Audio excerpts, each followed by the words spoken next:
afternoon. I'm Mike Allegra, the General Manager of the Utah Transit Authority, and this is a party. This is the beginning of a winter party, and it's great to see you all out there. Thank you for coming. I'm going to go really fast here, but I have a lot of recognitions, people up in the stage here that I wanted to point out. And I'm going to go really quickly and kind of go off script, but just from one side to the other, Lane B, the head of the Chamber of Commerce, Linda Gerke from the Federal Transit Administration, David Burton, Trustee Burton on the UTA board, FTA Administrator Peter Rogoff you're going to hear from. We got Mayor Wood over here, Søren Simonsen from the Salt Lake City Council, Mayor Becker, and we have the Mayor of Portland here today as well. So welcome you gentlemen.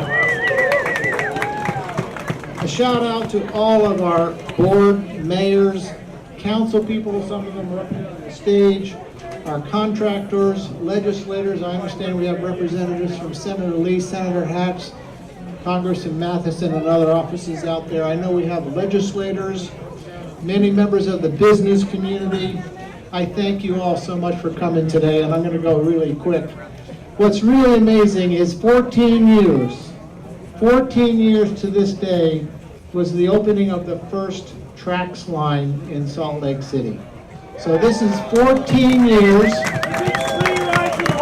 14 projects later, 140 miles later, we're finishing off our rail construction project in Utah. It's a great feeling. I've been part of all of that. Many of you have been out there as well. In the last year, we've opened up 4 lines, 1 every quarter. And this is getting to be a lot of fun, and I don't know what we're going to do next, Chairman Hughes, but he's getting used to these groundbreaking events. So you know about all those lines, but it's been really a lot of fun. We have the outstanding ridership, the highest in our history right now. We have economic development. As you look around and pay attention to what's going on here and in South Salt Lake, we're the ones that are going horizontal. The cities are the greatest partners in making things happen and coming up out of the ground, and truly, truly a community partnership and a community project. This S-Line project, as we call it, 2 miles long. It was funded partially by a Tiger grant. We're going to hear from Administrator Rogoff. We've seen close to $10 million in local betterments along the corridors as part of the Rails to Trails activities. We got 7 stops. There's a greenway bicycle path that's hidden by a little bit of white snow right now, so it looks really good. And we've delivered this product as we have all the other ones on time and on schedule. So we're excited about that. I'm going to turn this time over to a couple of our speakers and let me introduce them, and then they can get up real quick and talk to us. First is Administrator Peter Rogoff. He was appointed by the President and confirmed by the Congress in May of 2009, and he has been a strong supporter. He was part of Congress before that. He's been a true ally and a friend of transit for a long, long time. He's really a signature administrator. He's been with us from the very beginning. He knows Utah, he knows what we've done, and it's great to have him here. He's really focused on safety, and I think we've held that banner up high as we've gone through many of our growing pains and have tried to become one of the leaders in this nation with their safety efforts. We have Mayor Cherie Wood from South Salt Lake. She is a mayor and longtime resident of the city of South Salt Lake. We congratulate her on her most recent re-election. She won well, and she's been with the city for 17 years. She's worked hard, and it's been a pleasure and a joy to work with her over the last couple of years. We meet as an executive team almost every month, and so I've got to know and work with her, and it's been really exciting. Mayor Becker will speak next. He's been in, okay, I'll be careful what I say about Mayor Becker. Okay, well then I can't say anything that's on here. Mayor, I don't know. But a strong leader, a tireless advocate for transit and transportation and community development, and really without his passion, energy, and leadership. This was on the original plan that we had. We had to take it off because of funding purposes, and with his dedication and commitment, found a way to get it done and paid for, and really was the inspiration to keeping going. Additionally to Mayor Becker, I don't want to leave out Søren Simonsen. He was equally passionate about streetcars, community development. He's a friend, he's an ally, a colleague. He works in the planning fields and he really gets it. So I'm excited to hear from Søren as well. And then Greg Hughes is our chairman and a leader of the Utah Transit Authority, a member of the legislature. And he is tireless as well. I can't keep up with him anymore. He has a lot of energy and he will warm you up. So I'm excited to get to his part. And after that, I'll come back and say some quick closing remarks. So first, let's turn the time over to Administrator Rogoff.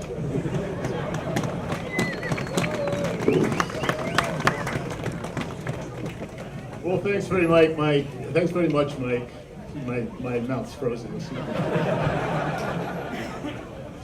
Despite the temperature, this really is a great day for Salt Lake, and it's a great day for Utah, and it's a great day for South Salt Lake. On behalf of President Obama and Transportation Secretary Fox, I really want to congratulate the people of this region for bringing this vision to a reality. We at the Obama administration were thrilled to provide $26 million in the form of a Tiger grant for this project. This really is returning taxpayer dollars paid by Utah citizens back to Utah for a better future, more jobs, more prosperity, and an even greater quality of life than the great quality of life that this region already enjoys. So congratulations. You know, you really do have a lot to be proud of. The Tiger Grant process is really a historically brutal competition between communities all across the country. And this project and this community came out on top because they had the right vision, the right partners, all of the I's dotted and the T's crossed, and they were ready to put this money to work and put this streetcar line in more than 50 years after the last streetcar in Salt Lake was terminated. This really is the beginning of what is a national revival in streetcars all across America. And the reason why streetcars are coming back in America is the very reason that you see right before you. Jobs and economic development, a better quality of life, transportation choices for the citizens, transportation choices that people want. You know, Salt Lake has been a huge and very successful partner through the U.S. Department of Transportation for a very long time. We have now contributed over 400, really close to, I have the numbers here. They've gotten so high we can't keep track of it anymore. But hundreds of millions of dollars in federal investment in the light rail network, now in the streetcar network, and expanded bus opportunities. And this area, as a result, continues to grow and continues to demand yet more services. We are now, with this streetcar, providing access to this community to some 130 miles of existing or planned rail throughout the region. And I'd also point out, as a biker, it will also connect people to 90 miles of bike trail throughout the region. Like I said, the Obama administration loves to partner with this region because this region has vision. The S-line is just one part of it. Really, what we've seen here is that success breeds success. When we first put light rail into this region as a federal government in anticipation of the Olympics, people saw the success that it brought, the jobs that it brought, the freedom that it brought to citizens. And that was followed on by commuter rail, the front runner, north and south. And just this morning, I took the front runner down to Provo and Orem. And one of the things I was most struck by is the fact that as you take that line, you see some of the greatest, fastest growing companies in America all locating new headquarters right along that rail line. Whether it's Adobe or eBay or Nu Skin, they are coming to this region because the rail option exists, because it's going to better serve their employees. And they know that they are not only going to be able to recruit, but they are going to be able to retain some of the best, most motivated, and smartest employees that this economy has to offer. And it's because the front runner is there. And it's because the front runner connects to light rail, to streetcars, to what we hope in Provo and Orem is going to be a new bus rapid transit route in the future. That's on our horizon.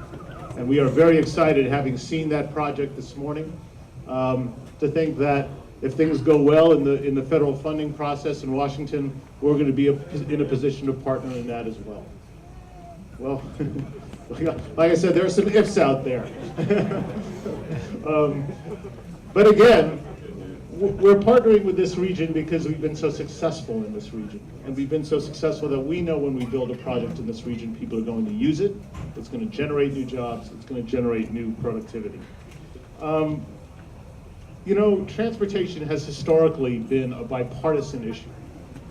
With all the partisanship that we have in Washington these days, we still have people who are willing to step up and say that there are no Democratic or Republican bridges, there are no Democratic or Republican rail lines. There are investments in America's prosperity. Next week, Mr. Hughes and I will be testifying before Congress in the same hearing. And it's going to be a hearing before the House of Representatives on investments just like this one, and investments in light rail and other what we call New Starts projects all across America. And we're bringing the same message, and that is that these investments breed prosperity. And they are providing for the people the kind of services that they need. So I want to commend both Mr. Hughes, I want to commend Ralph Becker, who's really become a national spokesperson among mayors in terms of communicating to those mayors that may not yet have the vision why they should. Congratulations, most importantly, to the people who really made this happen, and that is you, the members of the community. And let me encourage you, all the members of this community and all the surrounding communities, to stay on these guys and gals. There is more and better opportunities ahead for this valley. And if you stay on them, they're going to come, and we look forward to partnering with you when they do. So thanks very much.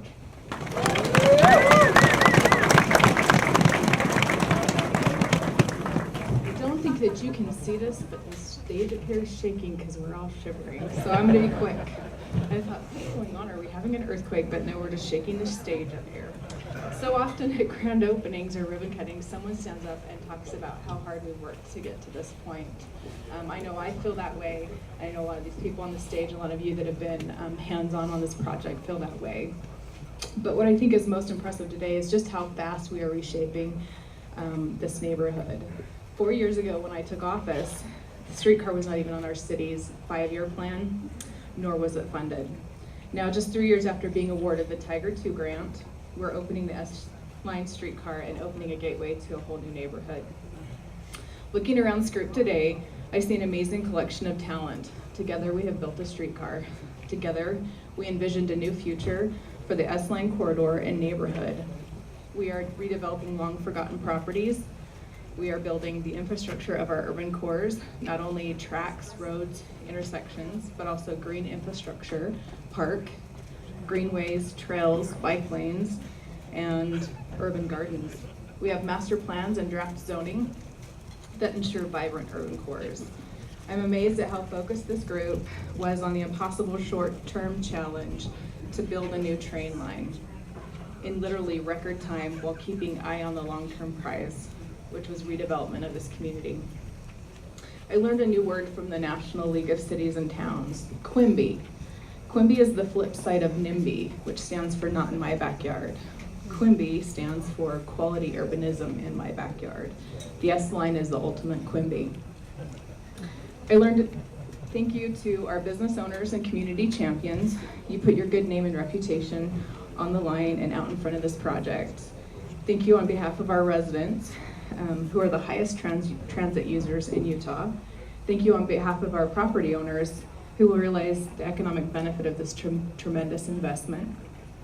Thank you on behalf of our developers, who plan to build 1 million square feet of retail, 350,000 square feet of office space, and 3,000 residential units along the streetcar line. And thank you to Salt Lake City and UTA for a successful partnership that built this S-Line. For all that we have accomplished together, I am most grateful for one thing. We have changed the conversation. 4 years ago, transit-oriented development was looked at skeptically as something that doesn't work here in Utah. 4 years ago, South Salt Lake was never mentioned as in the real estate listings as a walkable urban neighborhood. Now, this is all changed. This is our reality. This is a huge leap forward. The streetcar is more than just a movement. It is reshaping our community, our image, and our lives. I am grateful for this opportunity to thank each one of you today for making such a big difference in our community.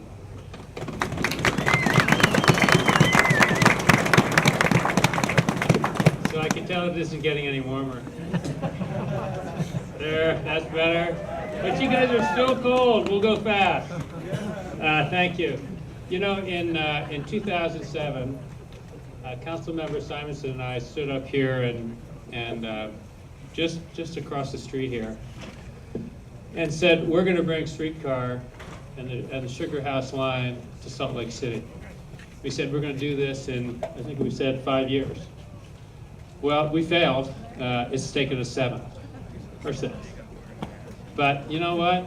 A year, what's a year here or there in government, right? At that time, though, this, as was mentioned, really was barely on the horizon of something that was in the dreams for many of us of returning streetcars to Salt Lake.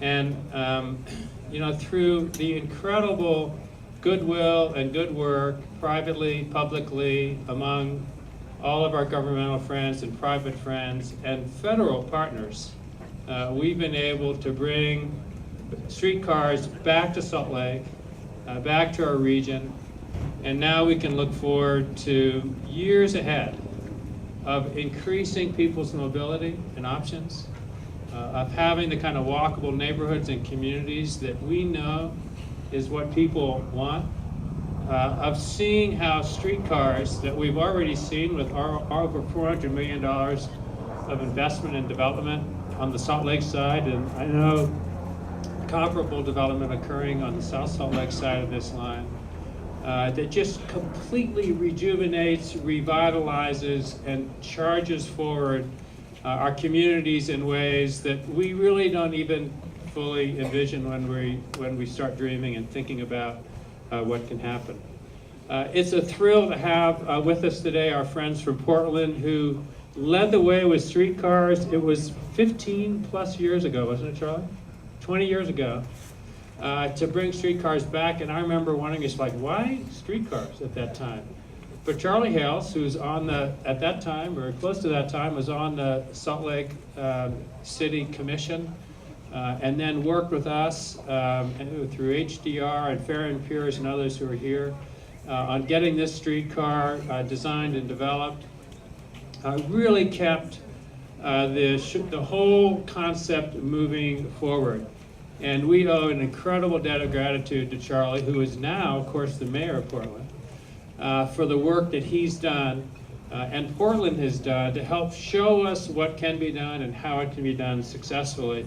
We've taken trip after trip to Portland, and person after person who was a skeptic came back going, how do I get involved and how do we make this happen? So we really appreciate, we've got a lot of friends here from Portland, really appreciate all that they've done to help show us the way. We're hoping someday we can show you the way. Certainly with this streetcar, it is unique among streetcar lines in that it is in a dedicated right-of-way, and it is truly from the beginning multimodal, with having streetcars, a full pedestrian and bicycle path that will help tie the Pratt Trail from Harley's Canyon down to the Jordan River. It is a critical link. This is such an exciting time for Salt Lake City, for this neighborhood. We're just looking forward now to the years ahead, when maybe we don't get back to 140 miles of streetcars. But with the help from the legislature, our federal partners, our private and other local partners, we redo our city in a way that captures the best of what we have today and have the truly walkable, livable community that we all want for the future. Thank you.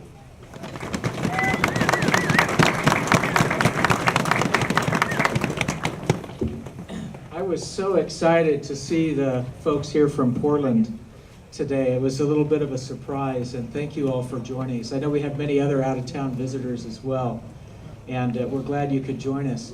I don't know if you know Mayor Hales, but I was in Portland by coincidence the day your streetcar line opened in 2001, and marched in the parade with a community probably twice the size of this, along with the streetcar trains down the streets of Portland. What a remarkable thing, and I'm so excited that we can reciprocate and have you with us today for this great opening event. 8 years ago, when I was just in the final days of my campaign for city council, my first term, I was involved with a national effort of colleagues in the architecture and urban design profession that were focused on disaster recovery in New Orleans following Hurricane Katrina, which was also 8 years ago. And at that time, I first heard the phrase, "Nothing about us without us is for us." Some of you might be familiar with this phrase. It's been around for a long time. In fact, from the best information I can find, it was in the 1500s that this phrase was coined in a movement to democratize Central Europe, and it has expanded since then. And it really epitomizes the self-determination of a community and a society. Today, we're witnessing the manifestation of this democratic ideal in the rebirth of streetcar and the Greenway in Salt Lake City and South Salt Lake. This project literally has been willed by the citizens of these two communities. The idea of a public greenway was hatched here in Salt Lake City, I think some 30 years or so ago. Later, the transit piece of that was folded in. And the forward-thinking citizens of Sugar House and South Salt Lake guided their public policies, elected political champions, and have held us all accountable to make this happen. Many of you know I carry a little pocket journal with me, and I actually found this. I've moved my office 4 times and moved my home once while I've been on the council, and I kind of lost this, although the memory never left me. But I was looking for something for my son the other day and came across my journal from 2006.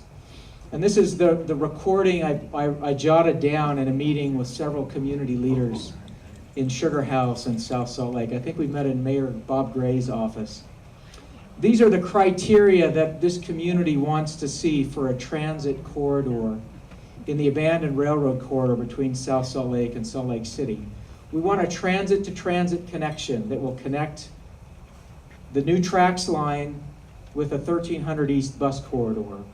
We want to accommodate Parley's Trail, which had just been master planned at that point. We want to accommodate Parley's Trail and make this a pedestrian-oriented corridor. We want to use conventional street cross signals at each of the major street crossings to provide not only the streetcar crossing, but a safe crossing for pedestrians as part of the trailway. We want stations spaced a maximum of 2 blocks so that anybody that lives or works across this corridor is no more than a quarter mile from neighborhood-oriented transit. And we want our neighborhoods to be built around transit like they were. Most of you probably know these neighborhoods were built around streetcars 100 years ago. And finally, we want this to be a low-speed system, less than 30 miles an hour speeds, recognizing that it's a shared corridor for use by many. So what do you think? I think we came pretty close to that. I think every one of those have been met. So I want to just take a minute and recognize some of the community champions. We've got lots of people here on the stand that have been really instrumental in making this happen. But first of all, Jim Davis, I know was recognized earlier. Jim was the one that really organized that meeting in Mayor Gray's office and has been a remarkable force, a former mayor of South Salt Lake and a real champion of neighborhood and community development. Also in that meeting was Bob Evans. Bob Evans is the former owner of Sugar House Coffee. He passed away this past summer after a battle with cancer, but I suspect he's here today with us to celebrate this moment. And Stacy Lydiard, a former council member in South Salt Lake, who at the time had just become the president or director of the Chamber of Commerce. What remarkable foresight these individuals have in finding a way to develop criteria to create this neighborhood-oriented transit system. There are also many champions. The Parley's Trail was really the impetus for the Greenway, which will be completed this spring. Much of the trail's already complete. And I want to just recognize some of the real champions. Lynn Olson, Helen Peters, Juan Arcelaretta, Suzanne Weaver, Rita Lund, Scott Kisling, Steve Lester, Robin Carbaugh, and Sally Barraclaw. Many of these are past and current members of the Sugar House Community Council and have been real champions. When we broke ground, I recognized a couple of folks that really had the vision for the streetcar. I don't know if either of them are here today. I know Milton was here earlier and had to take off. But Doug White and Milton Brazelton really formulated this idea. They got some students involved from the University of Utah in putting together research and basically creating the fact-finding that helped us cobble together that first $120,000 or so to begin the study of this project back in 2006.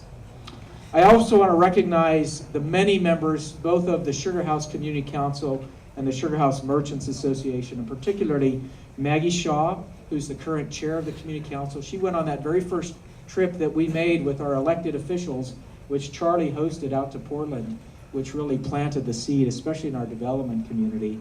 And Annalisa Holcomb with Westminster College, who has been probably one of the biggest champions, and certainly among the Merchants Association, which officially becomes the Sugar House Chamber on January 1st.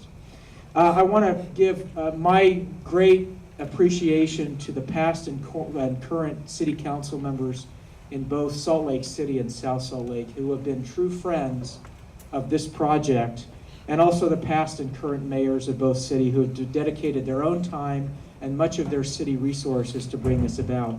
Let me just acknowledge briefly a few staff members who have been particularly instrumental.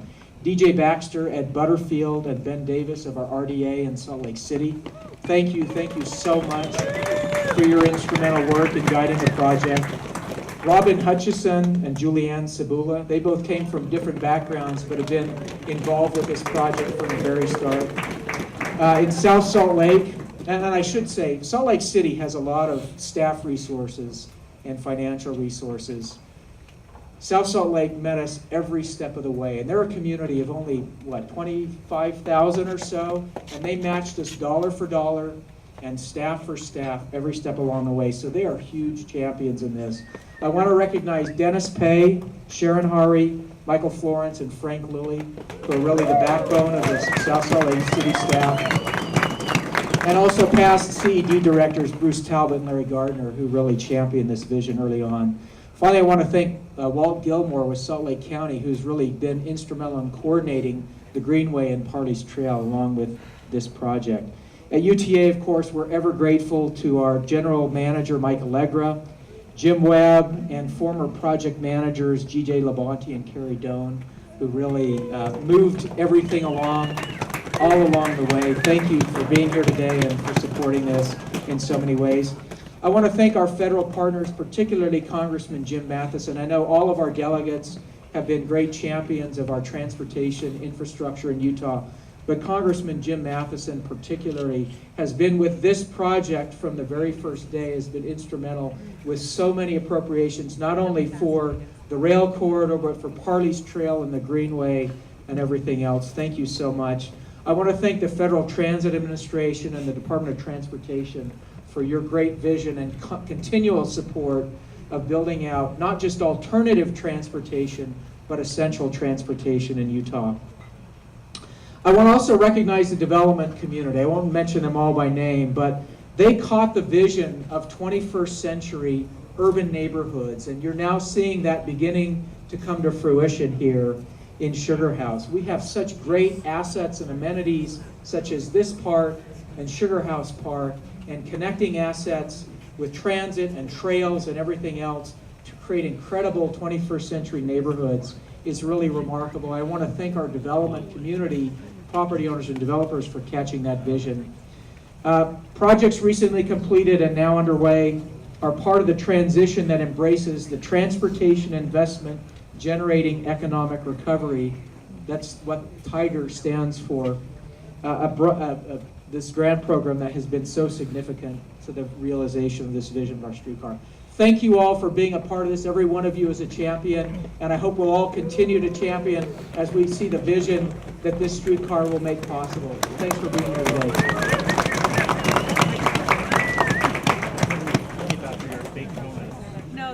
Okay, I had such a great speech, but I can't feel my face right now.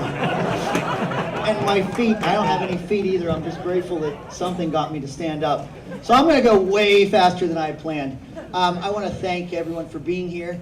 One of the things I wanna highlight, and I think Administrator Rogoff pointed it out, to the cynics or those that watch Washington or the Beltway, it would be hard to imagine the Obama administration coming to a red state like Utah and being here in cooperation for the kind of transportation infrastructure that we're seeing and that we're opening here today. It is not unique to Salt Lake or South Salt Lake. We've had these grand openings across the Wasatch Front. Our last opening in Draper City, different community, but one again, just like yourselves, coming together to see this kind of unique opportunity and infrastructure put in place. And that is a great testament to the state of Utah and its citizenry. We had a great tour in Utah County. Again, a very Republican state. The point is this, it is exactly the case, and this is what I look forward to speaking at the committee in Washington about next week. These are not Republican or Democrat issues. Transportation infrastructure is the role of government. It's something that we do, and when you have people like, we have our department head, cabinet member Carlos Braceras from UDOT here. I saw him somewhere over here. It is that cooperation. There are states that don't understand that kind of cooperation, that cross party lines, that cross silos of responsibility, like your roads, like your mass transit. We do this well here in the state of Utah, and it's something we can be very proud of. I'm kind of sad this is the last grand opening for a while. I just want to leave letting you know that our board of trustees, we have a great board, a governance board at UTA, and we are aware that these grand openings are fun, groundbreakings are fun, but there's a lot of responsibility on us to do the good work that governance boards before us have done to bring us to days like this, and we're committed as well to make sure that service is good, that this spine and this infrastructure is well used, and couldn't thank you enough for your participation, your cooperation, your hard work to make a day like this reality. Thank you very much. I hope there's still some hot chocolate back there, because I know some people up here want them at least. So, to conclude, thank you for coming. The vision, it's up to us to create that future. And the visionaries that are behind me and the future generations that are out there are going to benefit by the decisions that we made today. And this is just the beginning, okay? This is just the beginning of a transformation in transportation. So, thank you for being here. On Saturday, it's a free ride, food for fare. 10 to 6, come on out, bring family and friends, check it out. We start full service on Sunday, Monday. And the last thing is be safe. Thank you for coming. Enjoy yourself. Have some hot chocolate. Stand up. I want to get everybody a round of applause for anybody that we didn't recognize today, okay? So here, stand up and say thank you. Thank you for coming.